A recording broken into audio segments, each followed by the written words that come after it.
அன்பான வணக்கங்கள். அன்பு நேயர்களே, அனைவரும் நன்றாக இருப்பீர்கள் அப்படின்னு நான் நம்புகிறேன். அனைவரும் நன்றாக இருக்க எல்லாம் வல்ல இறையருள் உங்களுக்கு துணை புரியட்டும்.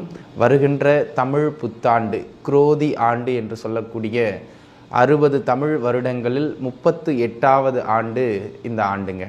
இதற்கு குரோதி ஆண்டு அப்படின்னு பெயர். உங்களுடைய ராசிக்கு இந்த ஆண்டு, இந்த 12 மாத காலகட்டம் எங்கெல்லாம் நன்மைகளை வழங்க இருக்கின்றது, அந்த இடங்களில் நம்ம எங்கெல்லாம் நன்மை வழங்கணும்னு சொல்கிறோமோ அந்த இடங்களில் நீங்கள் கூடுதலாக உங்களுடைய முயற்சியை, கூடுதலாக உங்களுடைய உழைப்பை செலுத்தி நற்பலன்களை இன்னும் சற்று அதிகமாக எடுத்துக்கிடலாம். எங்கெல்லாம் சற்று நிதானமாக இருக்கணும், அதை தான் 2ஆம் கட்டமாக பார்க்க போகிறோம். அதாவது அந்த இடங்கள் உங்களுக்கு கொஞ்சம் எதிர்மறையாக அமையும். அப்போ நம்ம அதை என்ன பண்ணணும், அந்த இடங்களில் பெருசாக நம்ம கவனம் செலுத்தாமல் அங்கிருந்து டிவியேட் ஆகி வெளியில் நின்றுட்டோம்னா அந்த தாக்கங்களை நம்ம குறைச்சிக்கிடலாம். அதனை அடுத்ததாக 3வது பாகமாக உங்களுடைய ஜாதகத்தில் சில கிரக அமைப்புகள் இப்படி இருந்தால் இந்த வருடம் எப்படி இருக்கும் அப்படிங்கிறது, இது நிச்சயமாக ஒரு 50% உங்களுக்கு பலித்தே தீரும். ஆக அன்பு நண்பர்களே, இந்த தமிழ் புத்தாண்டு 2024 உங்களுடைய வாழ்வில் என்ன ஏற்றங்களை வழங்க இருக்கின்றது, என்ன மாற்றங்களை வழங்க இருக்கின்றது, வாருங்கள் பார்க்கலாம். சிம்மம், சிம்மராசி நேயர்களே, சிம்மத்தை பொறுத்த மட்டிலும் மக நட்சத்திரம், அப்புறம் பூர நட்சத்திரம், அதன் பிறகு பார்த்தீங்கன்னா உத்திர நட்சத்திரத்தோட முதல் பாதம், இதில் பிறந்தவங்க சிம்ம ராசியில் பிறந்திருக்கீங்க. இந்த சிம்ம ராசிக்காரங்களுக்கு இந்த புத்தாண்டு எங்கெல்லாம் ஏற்றம் அப்படிங்கிறத முதல்ல பார்த்துருவோம். நண்பர்களே, இந்த புத்தாண்டை பொறுத்த மட்டிலும் சிம்ம ராசிக்காரங்களுக்கு தொழில் சார்ந்து பரவாயில்லைங்கிற மாதிரியான ஒரு நகர்வு இந்த காலகட்டத்தில் கிடைக்கும். 5ஆம் அதிபதி 10ல் அமர்றார் குரு. 10ல் குரு வந்தால் பதவியிடர் அப்படிலாம் பயப்பட வேண்டாம். வேலையில் இந்த காலகட்டம் கொஞ்சம் ப்ரெஷர் கொடுத்தாலும் வேலை இருக்கும். ஒரு சிலருக்கு வேலையில் விட்டு நீங்கள் வெளியில் வந்தாலும் இன்னொரு இடத்துல வேலை கிடச்சிரும். அதை பற்றி பயப்பட வேண்டிய அவசியமே கிடையாது. இந்த ஆண்டு முழுக்க 10ல் குரு உங்களுக்கு இருக்க போகிறார். அவர் சில நல்ல இடங்களையும் பார்வை செய்கிறார். அந்த விதத்தில் உத்தியோகம் இல்லாமல் இருக்கிறவங்களுக்கு புதிதாக வேலை கிடைக்கிற நல்ல காலகட்டம். தாராளமாக வேலை வாய்ப்புகளுக்கு முயற்சி செய்யுங்க. முதல்ல என்ன பண்ணுங்க, நான் உங்களுக்கு தர ஒரு அட்வைஸ் என்னென்னா, ரொம்ப சிறப்பான வேலை கிடைக்கும் இந்த காலகட்டத்தில் அப்படின்னு சொல்ல முடியாது. அதனால் கிடைக்கிற வேலையை முதல்ல எடுத்துகிட்டு உள்ளே போயிருங்க. அதன் பிறகு அதிலிருந்து வளர்கிற வேலையை அப்புறம் பார்த்துக்கலாம். முதல்ல ஒரு வருமானம், சாப்பாட்டுக்கு வழியை ஏற்படுத்திடணும். படித்து முடிச்சுட்டு வீட்டில் இருக்கிறவங்க, சரிங்களா? வேலை கிடைக்கும், வேலை வாய்ப்புகளை எடுத்துக்கொள்ளுங்கள். 2வது, குடும்பம் அமைகின்ற காலகட்டம். குடும்பஸ்தானத்தை குரு பார்வை செய்கிறார். திருமணத்திற்காக முயற்சி செய்து கொண்டு மிக கடுமையான சிரமப்பட்டும் திருமணம் தாமதமாகிட்டுருக்கு, அவங்களுக்கு இப்போ குடும்பம் அமையும், சரிங்களா? அந்த மாதிரியான ஒரு அற்புதமான காலகட்டம். அதனை அடுத்ததாக புத்திர பாக்கியம் உறுதி செய்யப்படுகின்ற ஒரு அற்புதமான காலகட்டமாக இது அமைகின்றது. ஆக புத்திர பாக்கியம் இனிதே கிடைக்கக்கூடிய ஒரு ஆகச்சிறந்த காலகட்டம் இந்த தமிழ் புத்தாண்டு சிம்மராசி நேயர்களுக்கு. அதனை அடுத்ததாக வருமானம் ரொம்ப சீரும் சிறப்புமா அப்படி இல்லை அப்படின்னாலும் கூட உங்கள் தேவைகளை பூர்த்தி செய்து கொள்வதற்கான ஒரு வருமான ஓட்டம் இந்த ஆண்டு கிடைக்கும். கையில் ஒரு பண நடமாட்டம் இருந்து கொண்டே இருக்கும். அந்த விதத்தில் இந்த காலகட்டம் சிறப்பு. நீண்ட நாளாக வீடு கட்ட போகிறேன், இல்லை எப்போவோ கட்ட ஆரம்பித்தது அப்படியே பாதியில் நிற்குது, அவங்களுக்கு அந்த வீடு அமைகிற காலகட்டம். இல்லை வீடு ஏற்கனவே இருக்கிற வீடு தான், ஒரு பகுதி மட்டும் கொஞ்சம் பிரச்சனையாக இருக்குது, அதை நான் ரீஒர்க் பண்ணணும் அப்படிங்கிறவங்களுக்கு அந்த பழுது பார்க்குற வேலை, ஒரு 1 லட்சமோ 2 லட்சமோ செலவு பண்ணி அந்த பழுது பார்க்குற வேலைகள் அதெல்லாம் பண்ணுறதுக்கு இந்த காலகட்டம் நீங்கள் பயன்படுத்திக்கிடலாம். ஆக அந்த வீடு கட்டுறது, சொத்து வாங்கிறது, இந்த மாதிரியான அமைப்புகளுக்கு சிறப்பு. பெண்களை பொறுத்த மட்டிலும் பார்த்தீங்கன்னா இந்த காலகட்டம் ஆபரண சேர்க்கைகளுக்கு அற்புதமான காலகட்டம். தாராளமாக நகை வாங்கி சேமித்து வைக்கலாம், எதிர்காலத்தில் அது பிள்ளைகளுக்கு உதவும், அந்த மாதிரியான ஒரு அமைப்பு. அதனை அடுத்ததாக குழந்தைகளை பொறுத்த மட்டிலும் கல்வியில் இருந்து வந்த மிக கடுமையான மந்த நிலை அப்படிங்கிற அளவுக்கு குறைஞ்சி பரவாயில்லைங்கிற அளவுக்கு நகருவாங்க. சுத்தமாக படிக்காமல் இருந்த பிள்ளை கூட இப்போ படிக்க ஆரம்பிக்கும். இப்போ டாப்பர் ஆயிடுவான்னு சொல்லலை, அது அவங்க ஜாதகத்தை பொறுத்தது. ஆனால் இந்த காலகட்டம் படிப்பில் இருந்து வந்த அந்த ஒரு அழுத்தம் இப்போ குறையும். அந்த அழுத்தம் குறையிறதுனால ஓரளவுக்கு நகர்ந்துருவாங்க படிப்பில், சரிங்களா?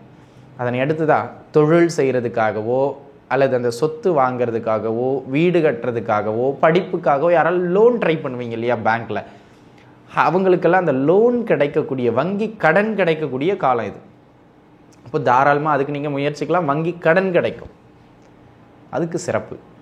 சொந்த ஊரை விட்டு வெளியூர் யாரெல்லாம் போகிறதுக்கு முயற்சிச்சுக்கிட்டு இருக்கீங்களோ அவங்களுக்கு இந்த காலகட்டம் சொந்த ஊரை விட்டுட்டு வெளியூர் போகிறதுக்கு வாய்ப்புகள் கிடைக்கும், பயன்படுத்திக்கிடலாம். குறிப்பாக கல்ஃப் கண்ட்ரீஸ்ன்னு சொல்லக்கூடிய இடங்களுக்கு யாரெல்லாம் போக, இந்த துபாய், கத்தார் இந்த மாதிரியான இடங்களுக்கு யாரெல்லாம் போக முயற்சிக்கிறீங்களோ அவங்களுக்கெல்லாம் இந்த காலகட்டம் சிறப்பாக இருக்கும். தாராளமாக நீங்கள் முயற்சிக்கலாம், அதற்கு சிறப்பு. ஏற்கனவே சொந்த ஊரை விட்டுட்டு வெளியிடங்களில் போய் பழப்பு நடத்துகிறீங்க பாருங்கள். சொந்த ஊரை விட்டுட்டு வெளிநாடுகளில் போய் இப்போ தொழில் ஓடிக்கிட்டு இருக்கோம், உத்தியோகம் ஓடிக்கிட்டு இருக்கோம், குடும்பம் இங்கே இருப்பாங்க, அந்த மாதிரி குடும்பத்தை விட்டு வெளியிடங்களில் வேலை பார்க்குறீங்க பாருங்கள். அவங்களுக்கு வருமான ரீதியாக ஓரளவு சிறப்பாக இருக்கும். பூர்வீகத்தில் இருக்கிறவங்களை விட, தாயகத்தில் இருக்கிறவங்களை விட வெளிநாடுகளில் வேலை வாய்ப்புகளில் இருப்பவர்களுக்கு வருமானம் அற்புதமாக அமையும். அற்புதமாக அமையும் நண்பர்களே. அந்த விதத்தில் இந்த காலகட்டம் மேன்மை, அதுக்கு சிறப்பு. அதே போல் நோய் தொந்தரவுகள் ஓரளவு கட்டுக்குள் வரும். நான் சொல்கிறது எல்லாமே ஓரளவு. ஏன் இந்த ஓரளவு சொல்கிறேன் அப்படின்னு கேட்டிங்கன்னா, உங்களுக்கு சனியும் ராகுவும் கொஞ்சம் சாதகமற்ற இடங்களில் இருக்காங்க. இந்த குருவின் பார்வை சில நன்மைகளை கொடுத்தால் அது முழுமையாக அனுபவிக்க முடியாது, அதான் விஷயம். அதனால் ஓரளவு கட்டுக்குள் வருகின்ற காலகட்டம். தொழில் செய்பவர்களை காட்டிலும், நல்லா புரிஞ்சுக்கிடணும், தொழில் செய்பவர்களை காட்டிலும் உத்தியோகத்தில் இருப்பவர்களுக்கு இந்த காலகட்டம் ஒரு பரவாயில்லைங்கிற அளவுக்கு நகரும். ஒரு வருமான ஓட்டத்தை கொடுக்கும். உத்தியோகத்தில் ப்ரெஷர் கம்மியாக இருக்கும். அந்த மாதிரி தொழிலை கம்பேர் பண்ணும்போது வேலையில் பெஸ்ட் இந்த காலகட்டம். சரிங்களா? இது தாங்க, இந்த இடங்கள் தான் சிம்மராசிக்காரங்களுக்கு நன்மை அப்படிங்கிற மாதிரி இருக்குது. நிறைய விஷயம் இருக்குது. அவ்வளோதான் முடிச்சிட்டிங்க அப்படின்னா, ஆமாங்க அவ்வளோதான் நன்மை அப்படிங்கிற அமைப்பு பொதுப்பலன் அடிப்படையில். சரி, எங்கெல்லாம் கவனமாக இருக்கணும்? இப்போ பாருங்கள், இந்த கவனமாக இருக்கணுங்கிற இடம்லாம் உங்களை பயம்புறுத்துறது கிடையாது. இந்த இடங்கள்லாம் கிரக அமைப்புகளின் அடிப்படையில் உங்களுக்கு கொஞ்சம் எதிர்மறை பலன்கள் நடைபெறுவதற்கு வாய்ப்பு அதிகம். அப்போ அந்த இடங்கள்லாம் கொஞ்சம் நம்ம நிதானித்து செயல்பட்டுக்கிட்டோம், கவனமாக அகலக்கால் வைக்காமல் அப்படின்னா அதை நம்ம கடந்து வந்துடலாம். அதுக்காக தான் சொல்கிறது. சரிங்களா? அந்த விதத்தில் முதல் அமைப்பு, திருமணம்லாம் ஆயிரும், ஆனால் மன வாழ்க்கையில் அதிக கசப்புக்களை ஏற்படுத்துகிற காலகட்டம். அப்போ நம்ம என்ன பண்ணணும்? விட்டு கொடுத்து போங்க. மனைவி இப்படி தான் அப்படின்னு தெரிஞ்சிருச்சு, இல்லை நம்ம கணவர் இப்படி தான் அப்படின்னு தெரிஞ்சிருச்சு. அப்போ நம்ம ஏன் நின்று போராடிக்கிட்டு இருக்கிறது? அதை ஏற்றுக்கிட்டு நகர்ற ஒரு அமைப்புக்கு வந்துடணும். அதே போல் குடும்ப வாழ்க்கையில் பிரச்சனைகள் அதிகரிக்கும்.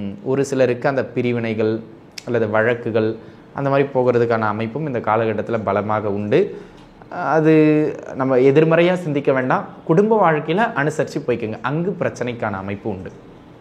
இரண்டாவது, உடல்நிலையில் அடிக்கடி தொந்தரவுகள் வரும். குறிப்பாக சிறு பிள்ளைகளுக்கும் வயதானவர்களுக்கும் ஹெல்த் தொந்தரவுகள் அதிகம் ஏற்படுகின்ற காலகட்டம். அந்த விஷயத்தில் கவனிச்சிருந்துக்கணும். முறையான உணவு பழக்க வழக்கம், சரியான மருத்துவம் எடுக்க வேண்டியது அவசியம். அதனை அடுத்ததாக, தொழில் அமைப்புகளில் அகலக்கால் வைக்கக்கூடாது நண்பர்களே. ஏன்னா இந்த ஆண்டு முழுக்கவும் பொருளாதார ரீதியாக பெரும் உயரங்களை வழங்குகின்ற அமைப்பு கிடையாது. அப்படி இருக்கும்போது இங்கே பாருங்களேன், பெருசாக வருமானத்திற்கான அமைப்பு இல்லை. அப்போ நம்ம போயிட்டு அதிக முதலீடு போடுறது தவறு தானே? எல்லாருக்குமே புரியுது இல்லைங்களா இது? அப்போ கிரக அமைப்புகள் சாதகமற்று இருக்கும் பொழுது அளவுக்கு அதிகமாக உள்ள முதலீடுகளை தூக்கி வைக்காதீங்க.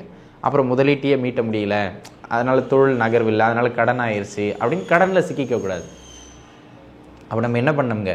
தொழிலில் பிரச்சனைகளும் கடனும் ஏற்படுறதுக்கான அமைப்பு இருக்குது. அப்போ நம்ம தொழில் அகலக்கால் வைக்கலன்னா கடன் இல்லை, அழகாக நகர்ந்து வந்துட போகிறோம், அவ்வளவுதான். சரிங்களா? ஆக அன்பு நண்பர்களே, தொழிலில் பெரிதாக அகலக்கால் வைக்காமல் இருப்பது உங்களுடைய பொருளாதார வாழ்க்கைக்கு சிறப்பு நன்மையை தரும். பெரும் கடனில் சிக்காமல் அது உங்களை காத்து ரட்சிக்கும். அதான் பரிகாரம். சரிங்களா? அதனை அடுத்ததாக, ஒரு சிலருக்கு இந்த வண்டி வாகனங்களில் நிதானத்தன்மையை மேற்கொள்ளணும் அப்படிங்கிறது அவசியமானது.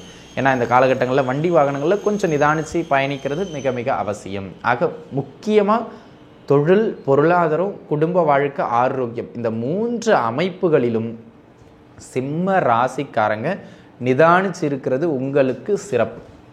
ஏன்னா இந்த இடங்களில் தான் பிரச்சனைகள் அதிகமாக வரும். தொழிலில் அகலக்கால் வைக்காதீங்க பொருளாதார ரீதியாக. சரிங்களா?